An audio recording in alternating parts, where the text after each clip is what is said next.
আসসালামু আলাইকুম ভাই, আমি চলে আইছি ভাই। দুবাই আছি আমি ভাই, কয়েকদিন দুবাই থাকবো, থাইকে তারপর লন্ডনে যাবো, গিয়ে ফ্যামিলির সাথে কোলাকুলি করে শান্তিতে বসবাস করবো ভাই। ভুল করে ভাই আপনাদেরকে কথা দিছিলাম যে আমি এই দেশে থাকবো, দেশ ত্যাগ করবো না। দেশটা আমার লেগে খুব মায়া লাগে।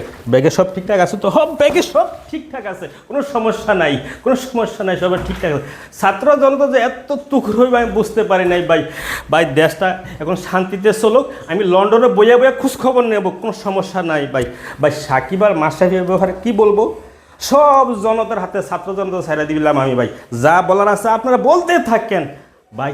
ভাই ফেরদৌস কাকা কেমন আছে, ভালো আছে তো? ভাই ভাই একটু একটু একটু ছাত্র জনতার উৎসাহ দিলে তো পারতো।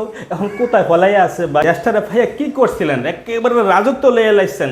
আরে ভাই গরম থেকে অনেকে অনেক কিছু জিনিস আনছে, মাছ আনছে, মাংস আনছে, কবুতর আনছে, তারপর খরগোশ দেখছি আনছে, আবার দেখছি যে কাপড় চোপড় আনছে, অনেকে আবার গোপনীয় জিনিস অনেক কিছু আনছে। ভাই আমি একখান জিনিস আনছি, জিনিসটার নাম বলবো, একখান সাবান আনছি, এই সাবানটা আমি ফেরত দেবো না। সবাই সব কিছু এখন ফেরত দিচ্ছে, কিন্তু সাবানটা আমি খুব যত্ন সহকারে রাখা দিব।